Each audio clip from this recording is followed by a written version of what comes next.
The following program is a Town of Colonie television production of the William K. Sanford Town Library.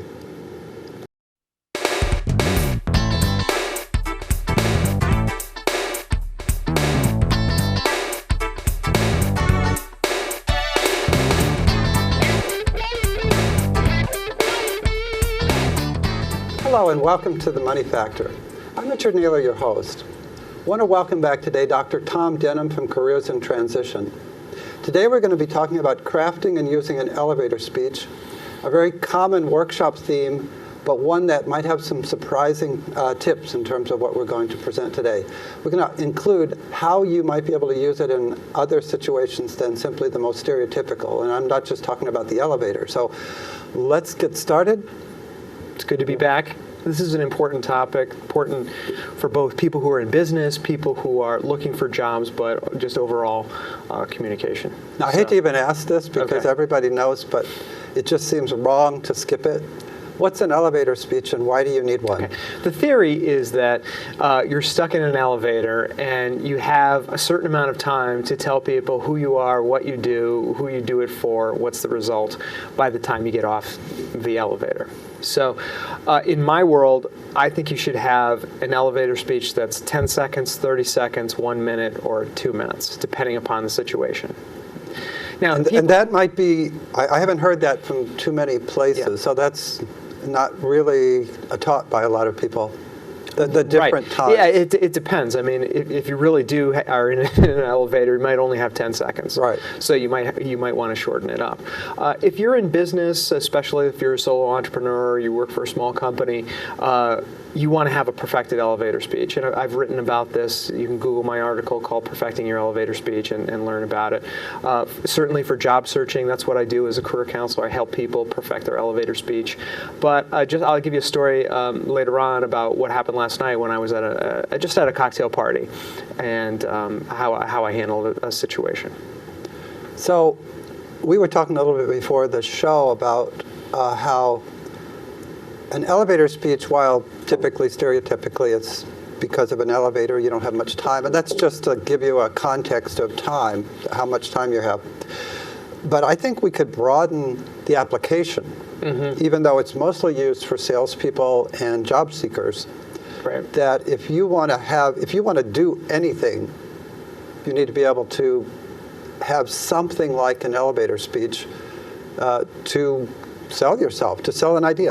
Right. To sell an idea, or if there's something that you want, an elevator speech is a very effective way of delivering that. So I was thinking, let's say you want to get the neighborhood together. Maybe you're tired of this silos and everybody comes home from work and they go in the house. Let's have a community, because when I've heard of a community, it sounds really good. So you want to get your neighbors together so that you can do that. And an elevator speech could do that. Could do that. You could have an elevator speech for anything that you're really trying to sell. Whether it's you want to have a neighborhood garage sale, you want to have a fundraiser for your church, you want to sell a product, you want to sell career services, or you are looking for a job. And when you're looking for a job, you're trying to sell yourself. So the elevator speech is a format that can help you be concise, persuasive, to the point, and then at the end, ask them for something. Sounds good. Okay. So we kind of got the stage set. Yeah, so I think one of the first things I want to talk about is the fact that everyone is a brand. Okay, you're a brand. What is a brand? When I think of Richard Naylor, or your name comes to mind, or I see your picture, I think of you as a librarian. I don't think of you as a dentist. I don't think of you as a career counselor. I don't think of you as an auto mechanic. If I want a book or I want some kind of information, I come to you for that. If I want to have my teeth cleaned, I don't go to Richard Naylor. So everyone has a brand. So if you're job searching, you have to be clear on what your brand, and that's what I help people with. I help them through the self-assessment stage and then career exploration, and help them get brand clarity. I mean, who are you is really the first step. The second step is, what do you do? Then who do you do it for? What's a good referral? What's the result? And then you state your name again. So when somebody's listening to your elevator speech, you have to add some kind of value, like what's in it for me. Right. So those are the steps that you would go through. So I just want to go back go on the ahead. brand just for one more thing. And I think I got it from one of your blogs in the Times Union. Sure. There seems to be two aspects to the brand that you're dealing with here. And one is, of course, that you're selling something and that it represents a value to the customer. But another is just if you're an individual, your brand is also your reputation. And so if you look like an idiot because you can't speak well, that's not good for the rest of your needs. Right.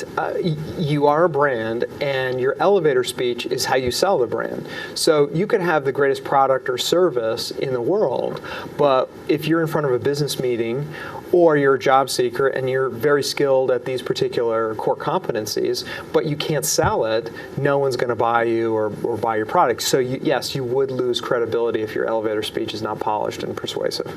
And before we get into the parts of it again, and I'd like to go through them in a little more depth, because you went through some really basic things. Yeah. Just looking at it in general, as you approach it, it seems to be kind of a better way of presenting yourself in general. Yes. And thereby, it's kind of hard for people to do because you have to fight through muddled thinking or Yes. lack of clarity. Yes. We have a lack of clarity in our culture. I mean, as a career counselor, people come to me and they're completely distracted, they're scattered, they're all over the place. It's like they've got ADD going on in their head. If you've got ADD going on in your head, it's going to come out looking scattered as well. And that's not what you want, because then the person has to filter, and that can be a lot of work for somebody. So part of this is you getting settled, getting clear, and then delivering something persuasive. So somebody who, most people only have a nanosecond to figure out who you are, what you do, and why they should care about that kind of thing. And I guess the second part of this process of being able to craft an elevator speech or being able to express yourself has to do with kind of organizing things. And it doesn't mean that you're stupid or anything, that you haven't organized it yet. It almost means that there are steps that you really need to go through, no matter how wonderful you are. And until you've actually taken the time to do it, you're not going to get there. So it's not that you're unable, it's not that you're dumb or you're not able to express yourself, it's that you haven't taken the steps, the discrete little steps to get there. You know, the questions that you answer when you're building your elevator speech are questions that you would ask if you were going to run a small business. You would say, who are you? What do you do? What is the product or service? Who do you do it for? What is the target market? What are your target customers? What's the result? And then what's a good referral? And then you state your name. Again, I mean, if you look at commercials, they will state the name of their company first. They will tell them what they do. They will tell them what the benefit or the result is, and then they will say something like, you know, if you need storm windows before the next hurricane comes in, come to Window World, and then they will say, you know, Window World is the greatest thing next to sliced bread. So they state it again so you don't forget. So yes, this is a way to get clarity. My daughter has a rare form of kidney disease called Alport syndrome, and each year I go out and I do a charity climb. So in the beginning I might say who I am. I'm a mountaineer. My daughter has kidney disease. What do I do? I'm going to do a charity climb of Mount Baker out near Seattle. Who am I doing it for? I'm doing it to benefit the Alport Syndrome Foundation. The result will be that I will have raised $5,000 each year for the next 10 years, and I will raise $50,000. What's a good referral? If you know of somebody that would like to donate to this worthy cause and help my daughter overcome this disease, I would really appreciate it. And then I might say, again, you could find more information at alportsyndrome.org. Now, so that's an elevator speech without being a business speech or for a job seeker. Right. You're just trying to I do this all the time. I have to ask 200 people every year for $25, and I keep going through this elevator speech. But if you had just asked me or told me what you're doing, I might not volunteer to give you $25. If you had asked me who else might, I probably wouldn't tell you because I don't feel, unless I had some reason, that I'm responsible for other people. So I'd rather you ask me. Right. The other thing is, like, if I start rambling, going on and on and on and on and on, I gotta look at my watch. you are tuned out. You are onto what you're thinking about is, I need to check my cell phone right now, and I need to check my email, and I need to go to the bank, the post office, and CVS, and all these other places. So I've tuned you out. Yeah, I don't like word salad. You know, when it gets too dense and too much, and I'm like, what is going on here? So I think having an elevator speech can be very effective. So, for example, if you were a job seeker, you might say, who you are. You might tell them what your brand is. Again, if you went through a process like mine, you would come down with the 2 to 3 jobs that you're looking for. You would say something like, let's say you're at a cocktail party, and somebody says, "How are you doing?" You might say, "Well, I just want to let you know I'm between jobs, or I'm making a job transition. I'm in the IT field, and I've been working for this type of company, and I do this, and these are my skill sets. A good referral for me is somebody that you may know that's in the IT field. Do you know of anybody that I could give 3 copies of my resume to? Do you know of any companies that are growing in the area in the IT field?" And I'd be happy to do that. The way you asked me, you're not saying, do you know people who would want to give me a job? Right. If I had said, "I'm unemployed, can you get me a job?" there's a whole host of questions that you want to ask because I didn't give you the right information. Right. You don't know what kind of job. You don't know if it was part-time or full-time. You don't know if I want to relocate. So you in don't a know way, the specifics. it's thinking through the questions that these other people are going to Thinking have. through the questions. So if I come to your house and say, "Richard, I'm hungry," and you say, "What would you like to eat?" I'm like, I don't really know. Then you go to the refrigerator and you bring me a peanut butter and jelly sandwich, and I say, "I'm allergic to peanut butter and jelly."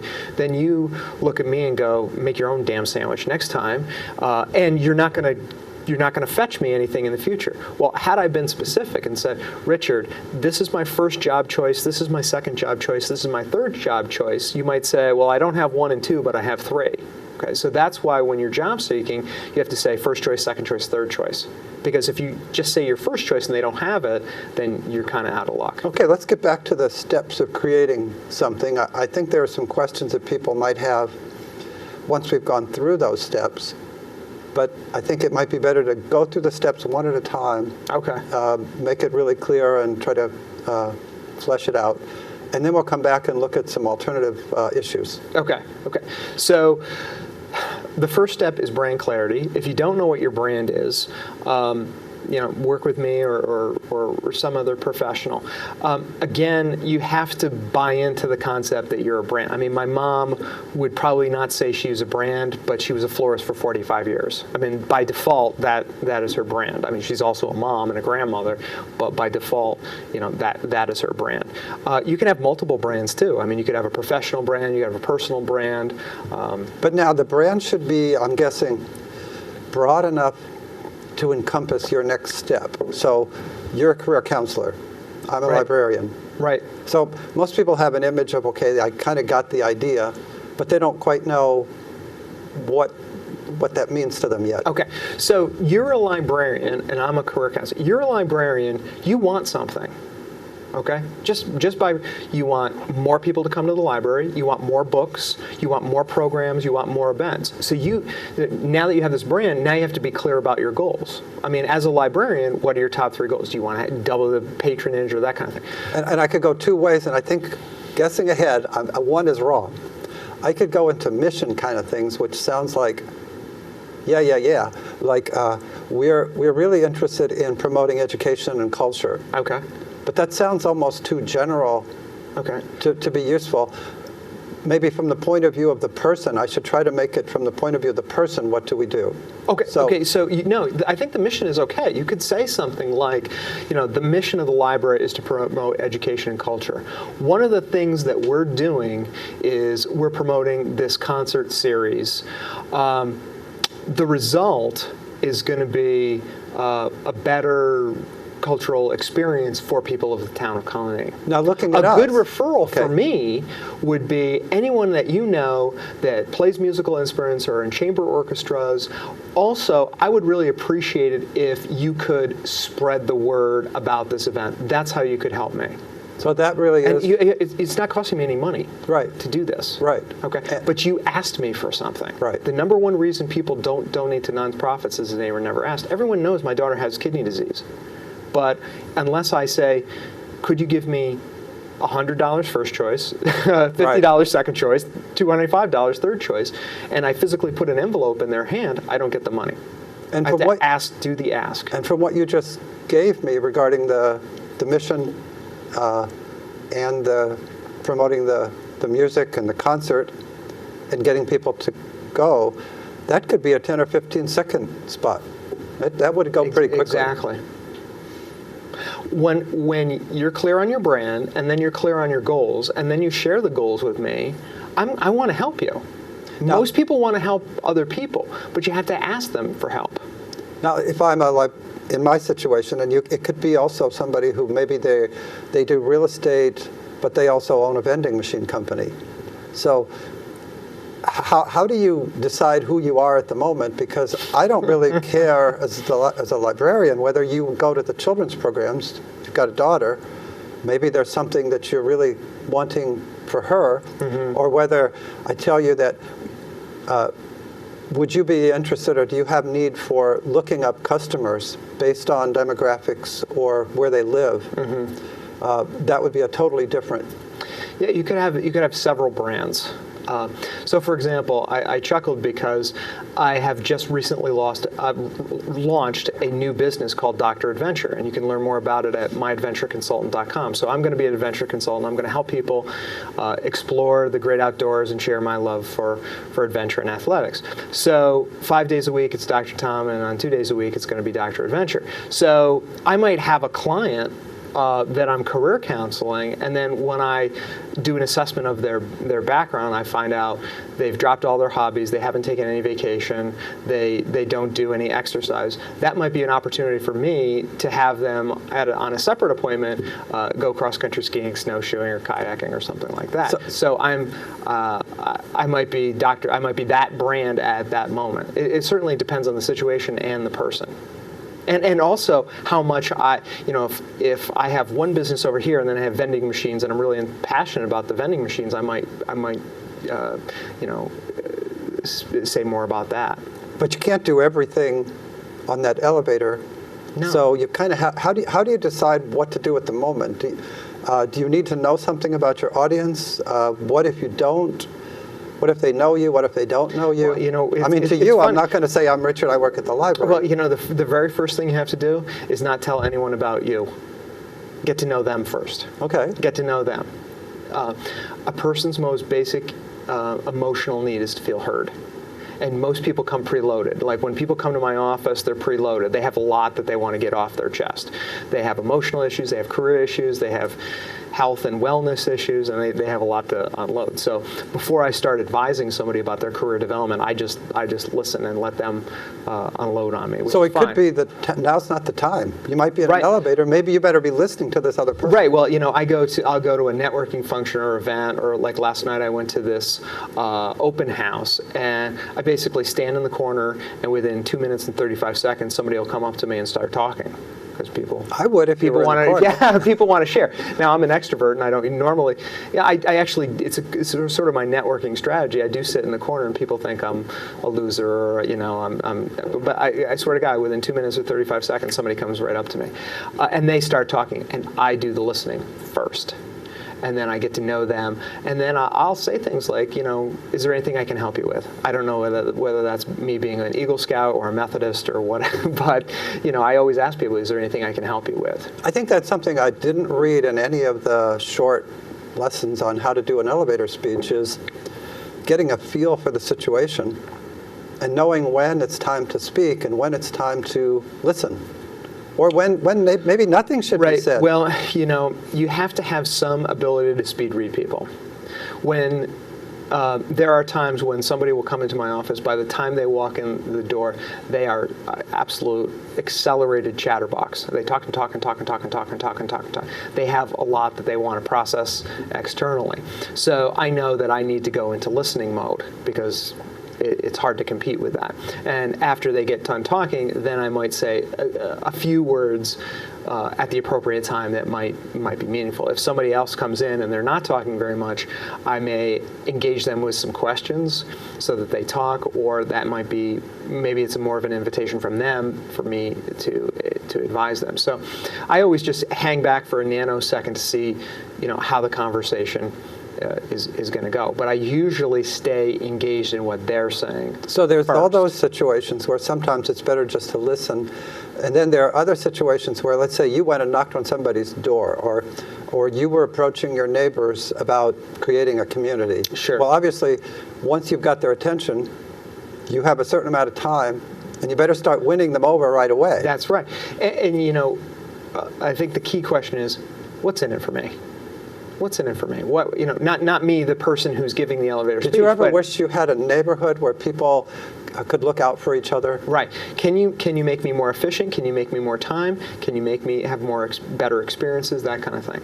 So, like, for example, if we were going to have a neighborhood garage sale, I would say something like, don't you got enough crap in your house? Don't you want to get rid of that stuff? And, oh, yeah, I definitely. Would you like to make some money? I've got 6 people on our street that already want to do a street-wide garage sale. This might be the perfect opportunity for you to unload that kind of stuff, because the result is if we have a community garage sale, that we're going to drive traffic here. Now, the benefit to you is you're going to get rid of your stuff, you're going to make some money, and you might get to know your neighbors a little bit better. And they're going to read that pretty quickly, because they know if they have time.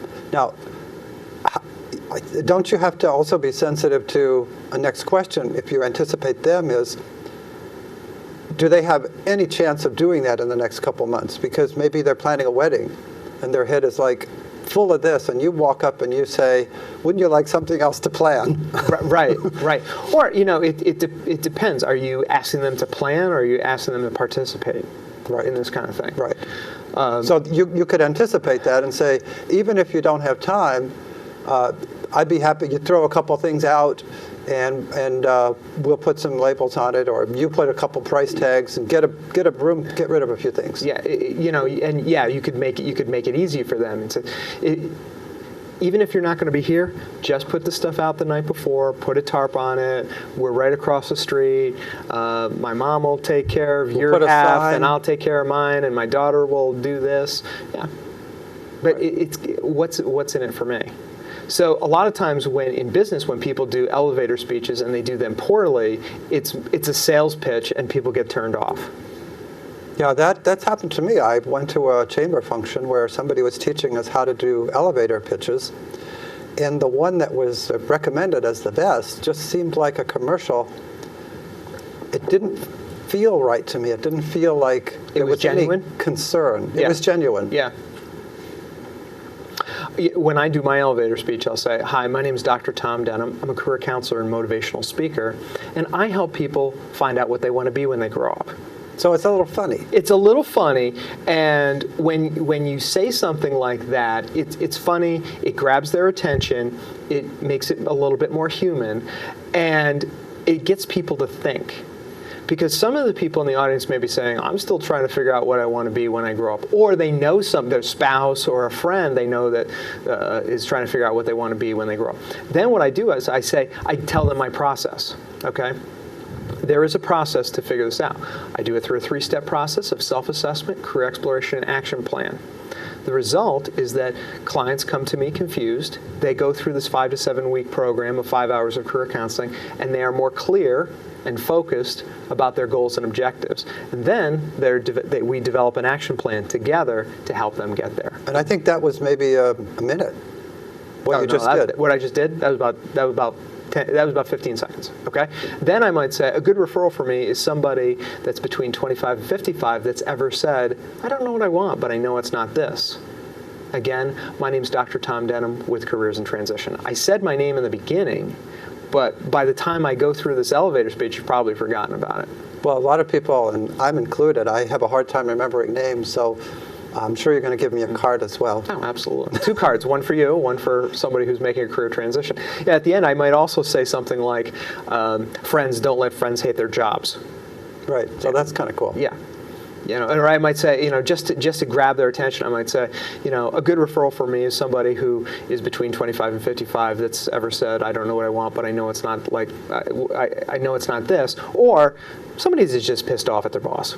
Or they've been doing that's sort of an attention Or they've been grabber. doing it for a long time and ready for Do you know of something anybody new? that really hates their job? That's who you need to send me. Okay, because everyone at the library is happy, of course. But that you have to have that kind of attention grabber, because if you're going around the room in a business meeting, you might have 20 people, and what I've learned is many of the elevator speeches, they're not polished, but they're also monotoned. Sometimes at a business meeting, this has happened several times, this one group that I'm involved with, we start off the meeting, we say we're going to give our elevator speeches and you're to keep to 1 minute. So the first person keeps to a minute, the second person keeps to a minute, the third person keeps to a minute, and then the fourth person goes 3 minutes, which is permission, unfortunately, for everyone else to go 3 minutes. Okay, so then the moderator has to say, I do want to remind everyone you have to keep it to a minute. Okay. Because we are so enthralled by the sound of our own voice that sometimes these people will just go on and on and on and on and on and on and on, and they have really no idea that they've just hijacked the entire meeting. Well, I've been through a lot of meetings, I'm sure you have also, and some people have a habit of, they have a lot of need, I think, and Yes. they feel that everything they have is either important, or at least that's our impression, and maybe it's just that they just get going. Yeah, well, they're enthusiastic about it. So here I'm at this meeting, first person 1 minute, second person 1 minute, third person 1 minute. This person has been waiting to say what they have to say because they are so passionate about it. They think they value it, they think it's important, and they think everyone else should think it's important. So they go off for 5 minutes. What they don't realize that 2 minutes and 25 seconds in, we just checked out.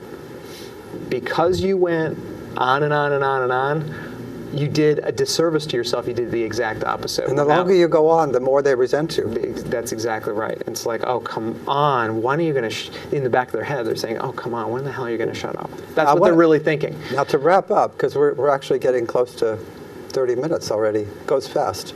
It does. 30 minutes for a 30-second elevator speech. So let's go back through, if you were going to take somebody through a process to try to get them to think through what they want to do. Let's go step by step. Okay. So they can even write it down. Number one, self-assessment, and the goal of self-assessment is brand clarity.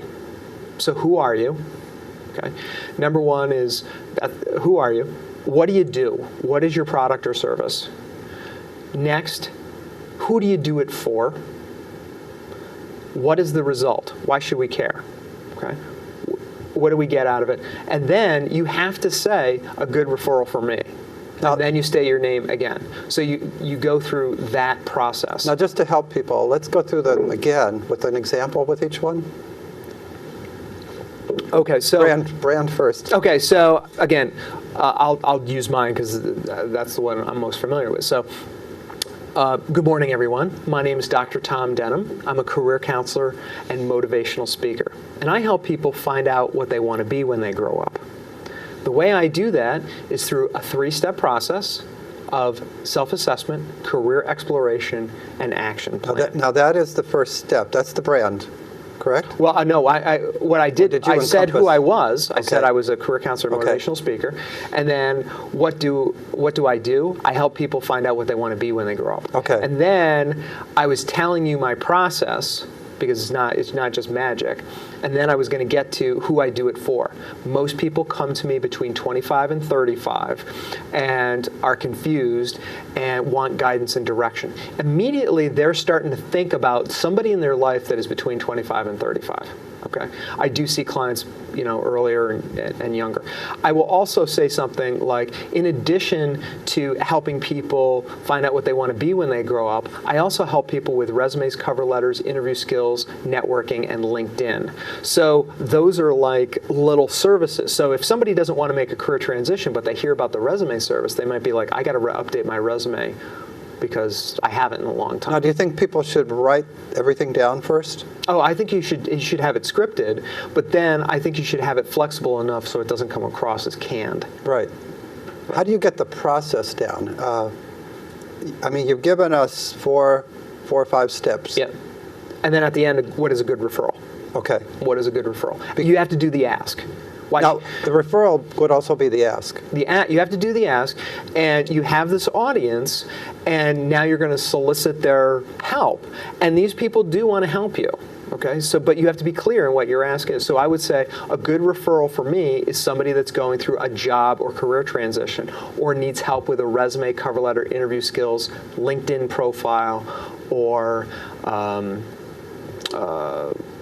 what was the other thing? I forgot. But that's. But these are the touch points. It's like a menu. If you don't want beef and chicken, there's a fish item here. And then at the end, I will say, again, this is Dr. Tom Denham with Careers in Transition. Friends don't let friends hate their jobs. Or I might say something like, this is Dr. Tom Denham with Careers in Transition, and I approve of this message, which gets people to laugh. Afterwards, they might say, oh, that was really funny. I'd like to get to know you, because I released some endorphins in their life. I got them to laugh. The next person might have a very boring elevator speech. The person before me might have a boring elevator speech. They're going to remember that one. Right. So should they repeat it in front of a mirror? Should they go through it with a spouse, or should they find a colleague? Somebody they know, like, or trust, a spouse, a friend. The problem with spouses and friends is sometimes they're not very objective. You know, somebody that, if you have a mentor. Last night I went to this open house, and I gave my speech for my new adventure consulting business. But it wasn't a 30-second speech, but I had it in the back of my mind. I was telling this person what I did. I told them about my product lines, which is hiking, biking, mountaineering, skiing, snowshoeing, kayaking, that kind of thing. So those are all the menu choices. And then I said, if you know of somebody that wants to put more athletics and adventure in their life, I would really appreciate any referrals. Almost immediately, this person is thinking about somebody. You know, she's like, oh, I think I have somebody in mind, but I'd like to check with them first. Okay. Let's offer some advice on how do you find the right person to give you feedback. Obviously, you're a professional, so that would be the top thing. If you've got the money and or you really feel that that's going to give you the most value because you really need it, that would be the best, to call somebody like yourself. But I found a lot of people's tendency is either they want to be very obsequious. They want to get your approval. They want to show you that they like you. They want to be too positive, so everything is great. You know, if you look on Facebook or something, oh, it's awesome. Your pictures are great. What a wonderful thing. And somebody objective looking at it goes, Well, here's what I would do, and this goes back to career development. You have to form a board of directors, a dream team, a mastermind team. So I have a mastermind team of women and men. I have them all written down. I also have their birthdays written down, so I actually call them on their birthday and, you know, wish them a happy birthday, which we don't do anymore. And I nurture these relationships. I invest in these relationships, and I would run it by them. Again, that's a different way of thinking. Most people don't think about having a dream team, even though we do have dream teams. I mean, we do have an inner circle of people, but perhaps we haven't written it down and formalized it. And I have a suggestion, actually, another thing. If you're working with somebody who's like you, you're expecting that they really will give you honest feedback to the extent they can. I once took a communication class at UAlbany, and the professor said, okay, here's what we're going to do. We're going to film everybody, and the students who are in the seats are going to give feedback. First, you're going to give something positive, and then you're going to say how it could be better. That way, you're not saying it's bad, right? But how could I make it better? And so if you insist on the person that you're talking to, how could it be better, you're going to get something. Yes. Yeah. Well, it's very much like when people come to me and they say, you know, I'd like to hire you. I already had somebody look at my resume, and I look at the resume and I'm like, I don't know who would hire, why. you paid money for somebody else to do this resume, and then I polish it up and it looks completely different. It's more concise, it's more persuasive, it's on one page. They've gone from 2 pages to 1 page, and it's going to be a better marketing tool. So you do have to be open-minded to it. You say, I'm dedicated to self-improvement. I would like you to take a look at my elevator speech. Right. I care about people deeply, and I'm probably one of the few people that will go up to people after a business meeting and say, that elevator speech was horrible. Why don't you have a cup of coffee with me? I will take care of that for you. I don't quite say it that way, but I'll say. Well, depending on who it is. Depending upon who it is. I mean, if it's somebody I would be fine if it's with somebody that. in business that I know, I'll coffee. be like, dude, that was terrible. You need to do this, this, and this. I'll be like really direct with them. But I do it because I care. If I didn't care, I just shut my mouth. And the same thing with business cards too. I see a lot of bad business cards that could be improved, could market them better, could make them more money. In a job search and in business, there's certain things you have control over. You don't have control over the economy, but you have control over what you wear, how you present yourself, your tone, your inflection, your attitude, and the business card is a leave behind.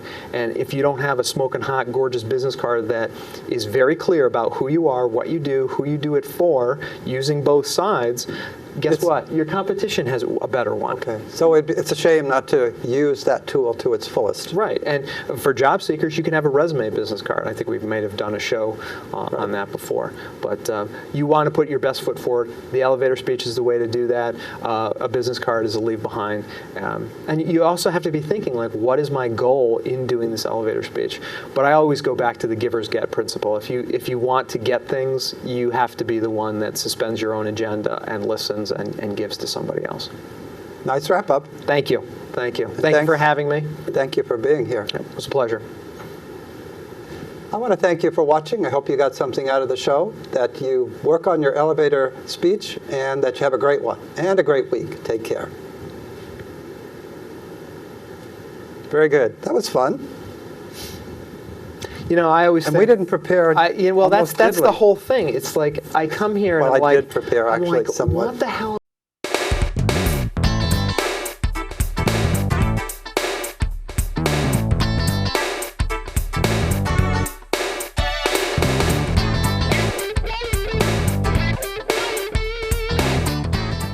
The following program is a Town of Colonie television production of the William K. Sanford Town Library.